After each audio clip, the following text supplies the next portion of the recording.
Hey everybody, Matthew Cook here on the Tactical Dad podcast. I am the Tactical Dad and I'm your host. In today's episode, we are going to talk competitive shooting and why it is a sport for all ages and all skill levels, because I'm 33. I'm 33. You ever do that? Just forget your age. I'm 33. Still think I'm young. And when classifying as a shooter, I'm a novice. I can shoot different guns. I can load, unload. I can clean it. I can shoot targets from different distances. I can get on target. But when you actually when you get into the competitive shooting world and you start learning more, you realize these guys and girls can shoot. So I'm gonna say I'm a novice, but I'm gonna be an expert one day.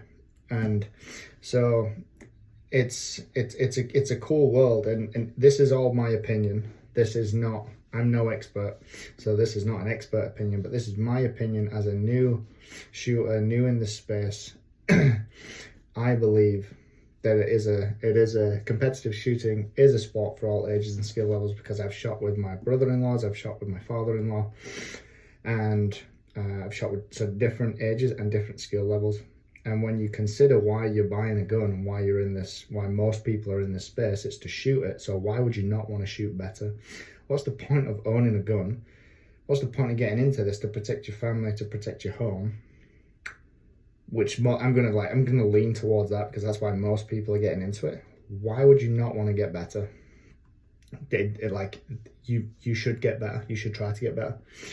And this is a great way to do it. It's not super expensive. Really not super expensive, and that could be a barrier to entry, but let's move past that by just saying it's not too expensive. And if you're buying a gun, guns are, for the price of guns, and ammo, you should be able to join one of the organizations as a member. So if money's the object, you probably shouldn't be buying a gun. So I'm going to move past that, just assuming that you can afford to do competitive shooting. So my father-in-law, he could do it with, he's a lot older than me. He could do with shooting better. So competitive shooting right there is going to force him and encourage him to go to the range and practice, going to force him and encourage him to do dry fire. And my brother-in-laws as well, it's going to force them to dry fire practice, go to the range, shoot and practice. And when you get into it, there's all sorts of different drills that you can do to improve drawing from the holster, shooting, reloading, some tactical style things, moving, walking, drawing, shooting. And now I get this tomorrow, but there's also some really cool training tools out there. Like I went with the Mantis X, I think that's how you pronounce it. And I'll do a bunch of videos on this, and I'll talk about this after I've used it, because I just seen videos of it so far. And you can improve your speed and accuracy shooting with a real gun. You're just obviously not shooting a real bullet in your house, but some training tools that you can use at home in your house in a safe space, and you can hold a real gun, draw from a real holster, and shoot. And these tools give you feedback on how accurate and how fast you are. So it's a whole world.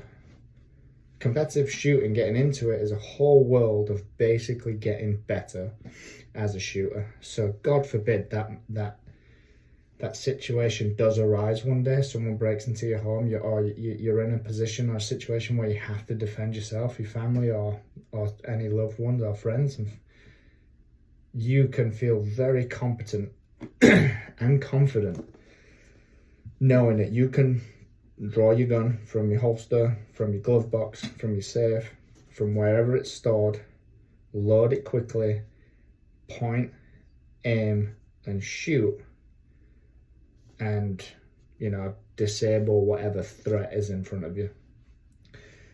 All because you have experienced and have been engaged in some kind of competitive shooting. Now, I'm not saying you need to try to climb the ranks super fast and become a world champion.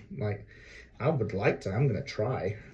but not everyone should do that. I have different ambitions and goals, but I think it's still a good thing for everybody to get involved with that obviously shoots guns.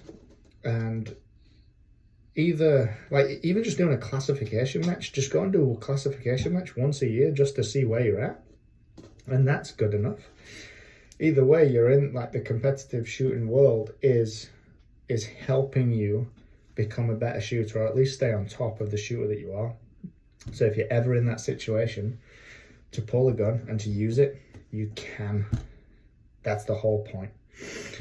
That's basically just a rant, but it's also why I'm feeling pretty strongly about competitive shooting, why I'm getting involved, and why I'm encouraging my brother-in-laws and my father-in-law to do it as well.